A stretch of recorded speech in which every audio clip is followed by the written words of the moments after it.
राजधानी लखनऊ में कश्यप स्वाभिमान चेतना समिति के द्वारा बालागंज चौराहे पर महर्षि कश्यप और महाराजा निषाद राज जयंती मनाई गई। भारत माता की जय, भारत माता की जय, भारत माता की जय, महर्षि कश्यप की जय, महर्षि कश्यप की जय, महर्षि कश्यप की जय, निषाद राज की जय, निषाद राज की जय, निषाद राज की जय। कश्यप समाज जिंदाबाद, कश्यप समाज जिंदाबाद, कश्यप समाज जिंदाबाद, कश्यप निषाद जिंदाबाद, जिंदाबाद जिंदाबाद, कश्यप निषाद जिंदाबाद, जिंदाबाद जिंदाबाद। नमस्कार साथियों, राजधानी लखनऊ में आज हम बालागंज चौराहे पर हैं। यहाँ पर महर्षि कश्यप जयंती मनाई गई है और यहाँ पर देख सकते हैं महाराजा निषाद राज की ये भव्य मूर्ति लगी है और ये काफ़ी ऐतिहासिक है। महाराजा निषाद राज और महर्षि कश्यप का इतिहास तो वेद पुराणों में, रामायण महाभारत में सब जगह उल्लेख है और यहाँ पर आज जयंती मनाई गई। हमारे बीच में कश्यप स्वाभिमान चेतना समिति के अध्यक्ष बृजमोहन कश्यप के साथ सभी पदाधिकारीगण मौजूद हैं। हम बात करना चाहेंगे कि आज जयंती के खास अवसर पर क्या आपकी समाज के प्रति सोच है, क्या कहना चाहेंगे सर? थोड़ा आगे। परम आदरणीय आपके सम्मानित चैनल के माध्यम से आज 5 अप्रैल को कश्यप निषाद जयंती पर्व मनाया जा रहा है और कश्यप निषाद जयंती ये हमारे पूर्वजों की जयंती है। पूर्वज जो होते हैं ऐतिहासिक पुरुष होते हैं और इनके जन्म के विषय में कोई जानकारी नहीं होती है। इनकी जयंती मनाने के लिए कोई भी तिथि निश्चित की जा सकती है। जो प्रश्न सबके मन में घूमता रहता है कि क्या किसी को किसी की जन्म तिथि मालूम भी है, तो उस विषय में केवल इतना बताना है कि ये हमारे अग्रज हैं, हमारे पूर्वज हैं, महापुरुष हैं और इनकी जयंती हम लोग कभी भी मना सकते हैं। तो हमारे लखनऊ के पुराने पुरोधाओं ने 5 अप्रैल का तिथि घोषित किया। आज उसी का अनुसरण करते हुए 5 अप्रैल को कश्यप निषाद जयंती मनाने के लिए हम लोग निषाद पार्क में निषाद मूर्ति के पास उपस्थित हैं और उनका माल्यार्पण कर रहे हैं। इस कार्यक्रम का उद्देश्य अपने बिरादरी में एकजुटता, समानता, समरसता और परिचय के लिए माध्यम से इस कार्यक्रम को किया जाता है कि हमारे युवा जागरूक हों, हमारी एकता बढ़े, हमारी जागरूकता बढ़े और अनुसरण करते हुए लोग अपने अपने बच्चों को शिक्षित करें। शिक्षित करने के बाद 5 अप्रैल के विषय में उनको जानकारी दें। और आपके चैनल के माध्यम से हम एक संदेश देना चाहते हैं अपने कश्यप निषाद बिरादरी को कि जब भी कश्यप निषाद बिरादरी का कोई कार्यक्रम कहीं आयोजित हो तो वहाँ से केवल पुरुष ही अपने घर से ना आए, उसके साथ जब भी वो आए तो अपने परिवार के बच्चों के साथ आए कि कम से कम जो कार्यक्रम हम कर रहे हैं, जो प्रयास हम कर रहे हैं, उसका अनुसरण हमारे बच्चे भी करें। जब तक वो सीखेंगे नहीं तब तक हम उनका जागृति ला नहीं सकते हैं। बच्चे ये बात स्पष्ट है कि इतिहास के बारे में, अपने ऋषि मुनियों के बारे में जानकारी बच्चों को दी जाती है कार्यक्रमों के माध्यम से, आप लोगों के माध्यम से। लेकिन समाज, आपने कहा शिक्षा की बात, शिक्षित भी हो रहे हैं, लेकिन आरक्षण की लड़ाई बड़ी कई वर्षों से चल रहा है। इस बारे में क्या कहेंगे? मझवार कहते हैं कि मझवार का उपजातियाँ हैं सब, कभी कश्यप कहार हैं, इसमें तमाम बिंद, मल्लाह, माझी हैं, केवट हैं। इन जातियों को आरक्षण कब तक मिलेगा? ये एक ऐसा जटिल प्रश्न आपने पूछा है जो हमारे अधिकार क्षेत्र के बाहर है।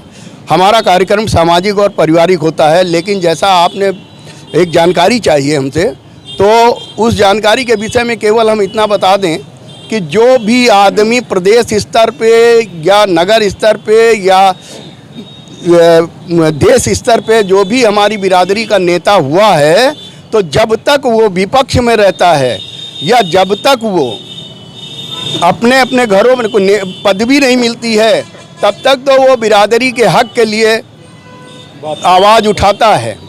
लेकिन जैसे ही उसको कोई मंत्री पद मिल जाती है या कोई संगठन का अधिभार मिल जाता है, उस समय वो केवल अपनी कुर्सी के लालच में कभी भी कोई आवाज़ नहीं उठाता। नंबर 1 चीज़। नंबर 2 चीज़ कि जितने भी हमारे पुरोधा हैं उन्होंने अपने अपनी दुकान लगा रखी है। कोई कहता है कि गोंड बन जाओ तो आरक्षण मिल जाएगा, कोई कहता है धुरिया बन जाओ तो आरक्षण मिल जाएगा, कोई कहता है निषाद बन जाओ तो आरक्षण मिल जाएगा, और कोई कहता है कि माझी मझवार बन जाओ तो आरक्षण मिल जाएगा।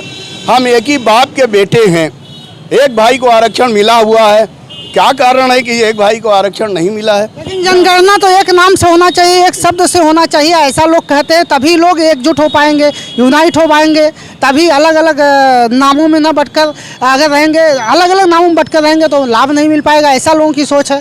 जी, इस विषय में केवल इतना हम जानकारी देना जी इतना बताना चाहते हैं कि जो हमारे पुरोधा हैं, जिन्होंने ये विधायक जो भी संशोधन होना होता है वो विधानसभा में होता है या लोकसभा में होता है, और इन्हीं दो जगहों से हमारे फायदे की बात हो सकती है। किसी अधिकारी के अधिकार में ये क्षेत्र में काम नहीं आता है, तो उन लोगों को एक कोर कमेटी बनाना चाहिए कि वो किस बात पर हम लोगों का अधिकार दिला सकते हैं, वो उनको सोचना चाहिए। जातिगत जनगणना हो तो रही थे, लेकिन जातिगत जनगणना में कोई धुरिया लिखाएगा, कहेगा कि मैं कहार हूँ और धुरिया लिखता हूँ, कोई कहेगा मैं गोंड हूँ धुरिया लिखता हूँ, कोई कहेगा मैं कहार हूँ निषाद लिखता हूँ, कोई कहता है हम कहार हैं और हम जो है सोरैया और धुरिया लिखते हैं। तो जब जातिगत जनगणना का फ़ायदा हमारे समाज को तो नहीं मिल सकता है, ये आप तय समझ लीजिए। इसलिए नहीं मिल सकता है कि जब भ्रांतियाँ फैली हुई हैं, एक मत नहीं है, एक सलाह नहीं है, तो कैसे ये हम संभव करें कि हमको मिल ही जाएगा। निषाद पार्टी के मुखिया संजय निषाद आरक्षण की जंग लड़ रहे हैं, जैसे बड़ा ऐतिहासिक कदम प्रदेश भर में बीजेपी में रहकर बीजेपी के खिलाफ बगावत कर रहे हैं कि हमारा अधिकार दो, हमें आरक्षण दो, मझवार आरक्षण लागू करो। ये क्या है, ये किसकी क्या सच्चाई है, आप लोग क्या मानते हैं? शायद हमारे कार्यक्रमों में आप प्रतिवर्ष नियमित रूप से जो है अपने चैनल के माध्यम से हमारे समाचार को संकलन करते हैं और हमारा समाचार जो है समाज में पहुंचाते भी हैं, और भीड़ जो होती है कार्यक्रम को देख करके होती है। जो भी पद पा जाता है उसके पीछे सैलाब की कमी नहीं होती है। तो हकीकत में लड़ाई चल रही है संजय निषाद की समाज के लिए। कभी भी नहीं मानते हैं हम क्या माने। इसके पहले उन्होंने कभी आवाज़ नहीं उठाई थी, जब वो पद पे नहीं थे तो कभी उन्होंने नहीं कहा था सब लोग निषाद बन जाओ। इनसे अच्छे तो सीताराम निषाद थे, फैजाबाद को सभी निषाद बना डाला था, जितने कहार थे सबको निषाद बना डाला। अभी वो भावुक हो गए थे, रो पड़े थे समाज के बीच में आरक्षण के लिए। यार मेरी समझ में नहीं आता है कि आपको सैलाब देखोगे तो वहाँ तो सब कुछ आप कर सकते हो। आपने कभी भी जो है अपने परिवार से अलग होकर के टिकट ही नहीं दिया है किसी को। आपने किसी समाज को टिकट दिया हो तो बताइए कि हमने किसी समाज को टिकट दिया है। जब भी आपने, इसके पहले भी आपने 11 टिकट लिया था, एक टिकट अपने लड़के को दे दिया, बाकी के सारे टिकट क्या हमारी बिरादरी में प्रत्याशी नहीं हो सकते थे? तो कहता है कि हमें हारी हुई भाजपा की हारी हुई सीटें दे दो। अच्छा है, इसलिए कि उनकी फील्ड बनी हुई है, बीजेपी वालों की फील्ड बनी हुई है। जहाँ भी हुआ है रनर पर, जहाँ भर बीजेपी हारी है वहाँ पर वो रनर रहे हैं। तो जब जो रनर रहा है तो सीट अब की उसको मिलनी ही मिलनी है, तो बीजेपी नहीं खड़ा करेगी तो निषाद पार्टी खड़ा। अलायंस है, क्या फ़ायदा है उससे? हमारे बिरादरी का कोई कल्याण नहीं होना है, केवल इतना कल्याण होना है कि आप डंका पीटते रहिए, उनके यहाँ भीड़ लगाते रहिए।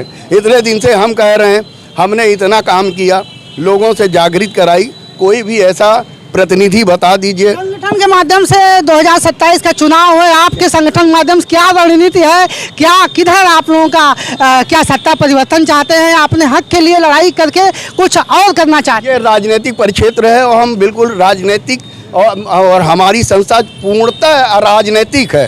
राजनीतिक परिप्रेक्ष्य में हम नहीं जाते हैं, हमारा काम है समाज से। आरक्षण आपको मिले, हक अधिकार मिले, उधर जाना चाहेंगे या आपकी क्या सोच? अरे गोमती नदी बह रही है और गोमती नदी में ये तो पक्का नहीं है कि हाँ कि जिसको आरक्षण मिलेगा वही उसमें पानी पिएगा। जिसको 27 से पहले आपको कौन अधिकार देगा? जो दे देगा उसके साथ जाएंगे। जातिगत जनगणना होने जा रही है, उसको हो जाने दीजिए। और मैं आपके चैनल के माध्यम से संदेश देना चाहता हूँ कि बहुत हमदर्द हमारी समाज के लिए लोग बन रहे हैं, तो एक कोर कमेटी बना करके और सारी बिरादरी में एक संदेश प्रचारित कराएं कि किस नाम से जो है आरक्षण मिल सकता है। निषाद से मिल सकता है कि गोंड से मिल सकता है कि कहार से मिल सकता है कि तुरेहा से मिल सकता है, कि घरुक से मिल सकता है। हाँ, 352 आज में जातियाँ हमारी बना दी गई हैं, तो हम कैसे मान लें कि हमको जो है आरक्षण मिल जाएगा। जी सर, क्या कहना चाहेंगे? एक युवा हैं आप, समाज के प्रति सोच रखते हैं, आज कार्यक्रम में आए हैं, क्या इस संदेश के, अपने संदेश के माध्यम से समाज को क्या कहना चाहेंगे? सबसे पहले तो मैं आपके चैनल का बहुत बहुत धन्यवाद करता हूं, और मैं कश्यप समाज संगठन का प्रदेश अध्यक्ष सूरज कश्यप, जो 5 तारीख के शुभ अवसर पर भगवान महर्षि कश्यप के जयंती मनाने के लिए आज हमारा समाज यहाँ इकट्ठा हुआ और बालागंज चौराहे पर बड़े धूमधाम से जयंती मनाया गया। और मैं समस्त देशवासियों को जयंती की हार्दिक शुभकामनाएं देता हूँ। जी, तो आप क्या कहना चाहेंगे? निसास, हाँ, अभी कुछ और कहना चाहते हैं समाज के बारे में, क्या कहें? मैं बड़े दुख के साथ ये बात कहना चाहता हूँ कि जब हम लोग यहाँ बालागंज चौराहे पर इकट्ठा हुए, तब हम लोगों ने आवाज़ उठाया कि भगवान महर्षि कश्यप का प्रतिमा कहीं ना कहीं बनाया जाए, चाहे वो बालागंज चौराहे पर बनाया जाए या कोई अलग हमें कोई स्थान दे दिया जाए। लेकिन आज तक हम लोगों का आवाज़ सिर्फ हवा में ही तैर रहा है। 2 ही महापुरुष हैं, एक तो निषाद राज हैं, महाराजा निषाद राज जिनकी प्रतिमा लगी है, दूसरे महर्षि कश्यप हैं। लेकिन आप लोग की मांग उठाते आए हैं, अभी तक किन किन से मांग उठाया, आखिर ये समस्या हल क्यों नहीं? भाई देखिए, हम लोगों का सिर्फ इतना कहना था, अगर आप हमें दूसरे जगह पर अगर जगह नहीं दे पा रहे हैं तो कम से कम हमारे महापुरुष यहीं पर स्थापित कर दिया जाए। क्यों भाई, कोई गलत तो नहीं बोल रहा है भाई? अगर कोई रास्ता नहीं मिल पा रहा है, हम दूर नहीं हमको ले जाना चाह रहे हैं, तो कम से कम हमारे जो एक महापुरुष यहाँ पर लगे हुए हैं, हमारे जो सृष्टि रचयिता भगवान महर्षि कश्यप है, उनकी भी प्रतिमा यहीं पर लग जाए। और हम लोग चाहते हैं कि 5 अप्रैल को जैसे धूमधाम हम लोग जयंती मनाते हैं उनका निषाद जी का, वैसे महर्षि कश्यप जी का भी मनाते रहें। निवेदन है सरकार से, हमारा सरकार से निवेदन है, ये हमारा सरकार से निवेदन है कि इसको ध्यानपूर्वक से हम लोगों की समस्याओं का समाधान किया जाए। बहुत बहुत धन्यवाद। आप क्या कहना चाहेंगे? मूर्ति की मांग उठ गई है, समाज के हक अधिकार की बात उठ गई है, आप क्या कहेंगे समाज के लिए? किस तरीके से निषाद समाज जागरूक होगा, उसका अधिकार मिलेगा? सबसे पहले तो मैं आपको, आपके चैनल को धन्यवाद देता हूं कि आप हमारी बात को सरकार तक पहुंचाएं। जो प्रश्न आपने किया है ये बहुत महत्वपूर्ण प्रश्न है, और अभी हमारे अध्यक्ष महोदय ने ये कहा है कि हम लोग महर्षि कश्यप की मूर्ति स्थापना के लिए काफ़ी वर्षों से प्रयासरत रहे हैं, ठीक है, लेकिन सरकार इस बारे में विचार नहीं कर रही है। और सरकार को हम ये बता देना चाहते हैं आपके चैनल के माध्यम से कि यदि आप हमारे मांगों को पूरा नहीं करेंगे तो हम लोग अपने अधिकारों के लिए लड़ना जानते हैं। आप हमें उस चीज़ को करने के लिए मजबूर मत करें जो हमको अपनी मर्जी से करना पड़े। हम मांग कर रहे हैं, हमारी मांगों को पूरा करें। वोट का भी तो एक बड़ा हथियार है, आप लोग वोट भी देते हैं और जिताते हैं पार्टी सत्ता पक्ष को। अभी वर्तमान में भाजपा को आप लोगों ने जिताया, क्या मांग रखते हैं? देखिए, वोट तो हम लोगों का एक संवैधानिक अधिकार है। वोट तो हम उसको देते हैं जो वाकई अच्छा नेता होता है, और हमें मालूम है कि जिससे सरकार अच्छी चल सकती है, हम उसको वोट देते हैं, ठीक है। और मैं किसी राजनीतिक पार्टी से जुड़ा नहीं हूँ। सिर्फ हमारा इतना कहना है कि एक पत्र के माध्यम से 4-5 जगह चिन्हित किए गए थे जहाँ पर सरस्वती जी की मूर्ति लगा दी गई गोमती बैराज के पास, और बालागंज चौराहे को भी चिन्हित किया गया था। अगर ये 2-3 जगह पे अगर उनको नहीं लगता है कि यहाँ पे महर्षि कश्यप की मूर्ति लग सके, तो और भी जगह खाली है वहाँ पे लगवा दें। अन्यथा हम लोग भी जहाँ पे चाहेंगे वहाँ हम लगवा लेंगे, और फिर उसके बाद फिर आप ना कहिएगा कि जन आक्रोश हो रहा है, क्योंकि हम लोग अपने अधिकार के लिए लड़ सकते हैं। भाई इतना मैं कहना चाहता हूँ। अब हम ये बात सरकार तक हमारी पहुँचा दें। धन्यवाद। आप युवाओं को एकजुट कैसे कर पाएंगे, क्या संदेश दें? देखिए, सबसे पहले हम आपके चैनल के माध्यम से महर्षि कश्यप और निषाद राज जयंती की हार्दिक शुभकामनाएं देते हैं।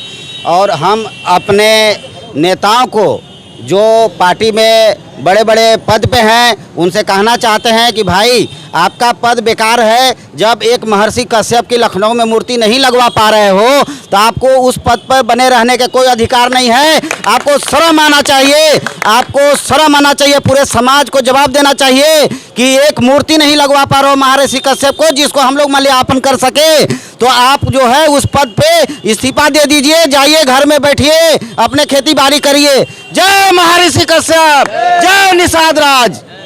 ये बुलंद आवाज निषाद कश्यप समाज के युवाओं की है, निषाद समाज के तमाम वरिष्ठ समाज सेवियों की है कि अगर हमारी मांगें पूरी नहीं होंगी, महर्षि कश्यप की मूर्ति नहीं लगाई जाएगी और उनके हक अधिकार को नहीं दिया जाएगा, तो हम लोग उग्र आंदोलन को तैयार हैं और अपने वोट की ताकत से भी इस बात सबक सिखा कर ही रहेंगे, नहीं तो हमारी मांगें पूरी की जाए।